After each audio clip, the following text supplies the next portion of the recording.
നമസ്കാരം. ഇന്ന് നമ്മൾ സംസാരിക്കാൻ പോകുന്നത് കേരള രാഷ്ട്രീയത്തിലെ അധികായനായ ഒരു നേതാവിനെക്കുറിച്ചാണ്. മറ്റാരുമല്ല, പി.കെ. കുഞ്ഞാലിക്കുട്ടി. ഒരു സാധാരണ വിദ്യാർത്ഥി നേതാവിൽ നിന്നും തുടങ്ങി 2026 ആർട്ടിഫിഷ്യൽ ഇന്റലിജൻസ് മന്ത്രിസ്ഥാനം വരെ എത്തി നിൽക്കുന്ന അദ്ദേഹത്തിന്റെ സംഭവബഹുലമായ ഒരു രാഷ്ട്രീയ പരിണാമമാണ് ഈ അവലോകനത്തിൽ നമ്മൾ പരിശോധിക്കുന്നത്. ഒരു പ്രാദേശിക തലത്തിൽ നിന്നും സംസ്ഥാനത്തിന്റെ ഭാവിയെ തന്നെ മാറ്റിമറിക്കുന്ന വലിയ ടെക്നോളജി വകുപ്പുകളിലേക്ക് അദ്ദേഹം എങ്ങനെ എത്തിച്ചേർന്നു എന്നത് ശരിക്കും കൗതുകകരമായ ഒരു കാര്യമാണ്. നമുക്ക് തുടങ്ങാമല്ലേ? ഈ ഒരു അവലോകനത്തിൽ നമ്മൾ പ്രധാനമായും കടന്നുപോകുന്ന ചില വഴികളുണ്ട്. അദ്ദേഹത്തിന്റെ ആദ്യകാല വിദ്യാർത്ഥി രാഷ്ട്രീയം, അതിവേഗത്തിലുള്ള രാഷ്ട്രീയ വളർച്ച, പതിറ്റാണ്ടുകൾ നീണ്ട മന്ത്രിസഭാ നേതൃത്വം, ദേശീയ തലത്തിലെ തന്ത്രങ്ങൾ, പിന്നെ ഏറ്റവും ഒടുവിലായി 2026 ഹൈടെക് പോർട്ട്ഫോളിയോകളും. ഇതൊരു നീണ്ട യാത്രയാണ്. ആദ്യം തന്നെ അദ്ദേഹത്തിന്റെ ആദ്യകാല ജീവിതത്തിലേക്കും വിദ്യാർത്ഥി രാഷ്ട്രീയത്തിലേക്കും നമുക്കൊന്ന് കണ്ണോടിക്കാം. 1951 മലപ്പുറത്തെ ഊരകത്താണ് അദ്ദേഹം ജനിക്കുന്നത്. മുസ്ലിം ലീഗിന്റെ വിദ്യാർത്ഥി വിഭാഗമായ MSFിലൂടെയാണ് അദ്ദേഹം തന്റെ പൊതുപ്രവർത്തനം തന്നെ തുടങ്ങുന്നത്. അദ്ദേഹത്തിന്റെ വിദ്യാഭ്യാസ പശ്ചാത്തലം വളരെ ഇൻട്രസ്റ്റിംഗ് ആണ്. വേങ്ങരയിൽ നിന്നും സ്കൂൾ വിദ്യാഭ്യാസം കഴിഞ്ഞ് കൊമേഴ്സിൽ ബിരുദവും അതിനുശേഷം ബിസിനസ് മാനേജ്മെന്റിൽ ഒരു പോസ്റ്റ് ഗ്രാജുവേറ്റ് ഡിപ്ലോമയും അദ്ദേഹം നേടിയിട്ടുണ്ട്. പിൽക്കാലത്ത് വ്യവസായം പോലെയുള്ള വലിയ വകുപ്പുകൾ അദ്ദേഹം കൈകാര്യം ചെയ്തപ്പോൾ ഈയൊരു ബിസിനസ് മാനേജ്മെന്റ് ബാക്ക്ഗ്രൗണ്ട് അദ്ദേഹത്തിന് എത്രത്തോളം ഗുണം ചെയ്തുവെന്ന് നമുക്ക് എളുപ്പം ഊഹിക്കാവുന്നതേയുള്ളൂ. അടുത്തതായി, വിദ്യാർത്ഥി രാഷ്ട്രീയത്തിൽ നിന്നും ഔദ്യോഗിക ഭരണതലത്തിലേക്കുള്ള അദ്ദേഹത്തിന്റെ ആ അതിവേഗ മാറ്റം എങ്ങനെയായിരുന്നുവെന്ന് നോക്കാം. ഈയൊരു നമ്പർ ശ്രദ്ധിച്ചോ? 29.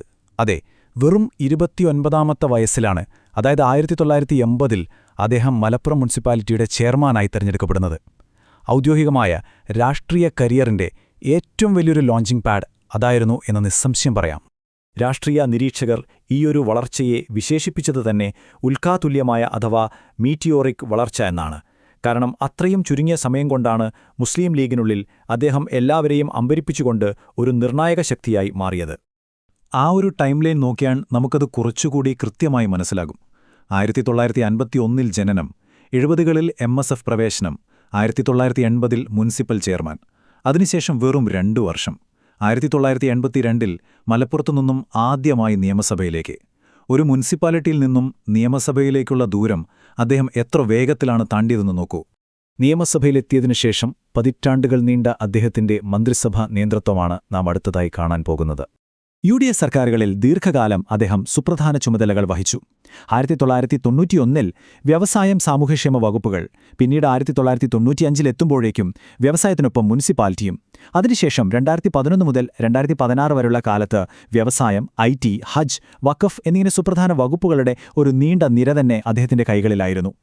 അദ്ദേഹത്തിന്റെ ഭരണകാലത്തെ കാര്യങ്ങളെടുത്താൽ വ്യവസായ പ്രോത്സാഹനം, IT മേഖലയുടെ വികസനം, അക്ഷയ പോലെയുള്ള ഡിജിറ്റൽ സംരംഭങ്ങൾ, പിന്നെ സ്റ്റാർട്ടപ്പുകൾക്കുള്ള സപ്പോർട്ട് എന്നിവയായിരുന്നു പ്രധാന ഹൈലൈറ്റുകൾ.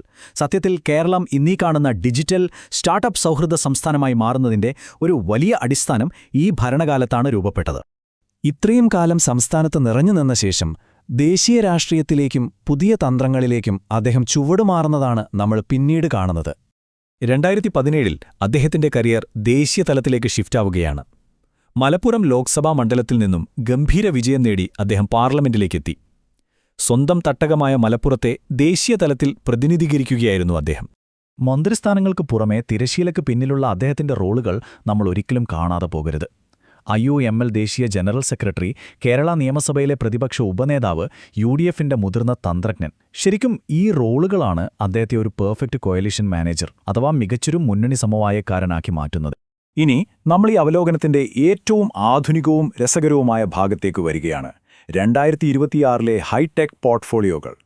2026 VD സതീശന്റെ നേതൃത്വത്തിൽ വന്ന സർക്കാരിൽ അദ്ദേഹത്തിന് ലഭിച്ച വകുപ്പുകൾ ശരിക്കും നമ്മളെ അമ്പരപ്പിക്കുന്നതാണ്. ഒന്ന് ആലോചിച്ചു നോക്കൂ. ഒരു വശത്ത് പരമ്പരാഗതമായ കൈത്തറി, ടെക്സ്റ്റൈൽസ്, ഒപ്പം മൈനിംഗ്. മറുവശത്തോ സാക്ഷാൽ ആർട്ടിഫിഷ്യൽ ഇന്റലിജൻസ്, IT, സ്റ്റാർട്ടപ്പുകൾ. ട്രഡീഷണൽ വ്യവസായങ്ങളെയും ഏറ്റവും പുതിയ ടെക്നോളജിയെയും ഒന്നിച്ചു കൊണ്ടുപോകുന്ന ഒരു കിടിലൻ കോമ്പിനേഷനാണിത്.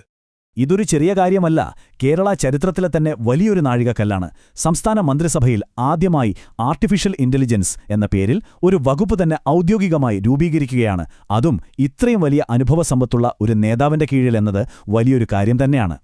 ഈ ഒരു വലിയ ട്രാൻസിഷൻ നോക്കിക്കേ. 1980 ഒരു പ്രാദേശിക മുനിസിപ്പാലിറ്റിയുടെ ചെയർമാനായി തുടങ്ങിയ കരിയർ 4 പതിറ്റാണ്ടുകൾക്കുപ്പുറം 2026 ഒരു സംസ്ഥാനത്തിന്റെ ആർട്ടിഫിഷ്യൽ ഇന്റലിജൻസ് മന്ത്രിയിലെത്തി നിൽക്കുന്നു. അദ്ദേഹം കാലത്തിനൊത്ത് എത്രത്തോളം മാറിമറിഞ്ഞു എന്നതിന്റെ ഏറ്റവും വലിയ തെളിവാണിത്. അവസാനമായി ഒരു മികച്ച തന്ത്രജ്ഞൻ എന്ന നിലയിൽ അദ്ദേഹം ബാക്കിവെക്കുന്ന വലിയൊരു രാഷ്ട്രീയ പൈതൃകമുണ്ട്. അതെന്താണെന്ന് നോക്കാം. അനുയായികൾക്കിടയിൽ അദ്ദേഹം വളരെ സ്നേഹപൂർവ്വം അറിയപ്പെടുന്നത് കുഞ്ഞാപ്പ എന്നാണ്. അത് വെറുമൊരു വിളിപ്പേര് മാത്രമല്ല കേട്ടോ. അദ്ദേഹത്തിന്റെ ശക്തമായ സംഘടനാ പാടവത്തിന്റെയും പ്രത്യേകിച്ച് മലപ്പുറം മേഖലയിലെ ആ വലിയ ജനകീയ സ്വാധീനത്തിന്റെയും അടയാളം കൂടിയാണത്. ഏറ്റവും ഇൻട്രസ്റ്റിംഗ് ആയ കാര്യം എന്താണെന്ന് വെച്ചാൽ രാഷ്ട്രീയത്തിൽ അദ്ദേഹത്തിന്റെ കടുത്ത എതിരാളികൾ പോലും ഈ വലിയ അനുഭവ സമ്പത്തിനെയും അതിജീവന പാടവത്തെയും 100% അംഗീകരിക്കുന്നുണ്ട് എന്നതാണ്.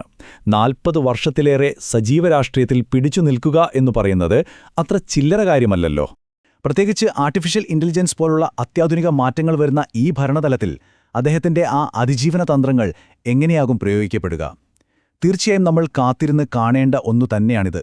ഈ അവലോകനത്തിലൂടെ പുതിയ ചില അറിവുകൾ നിങ്ങൾക്ക് ലഭിച്ചുവെന്ന് കരുതുന്നു. ഒപ്പം നിന്നതിന് വലിയൊരു നന്ദി.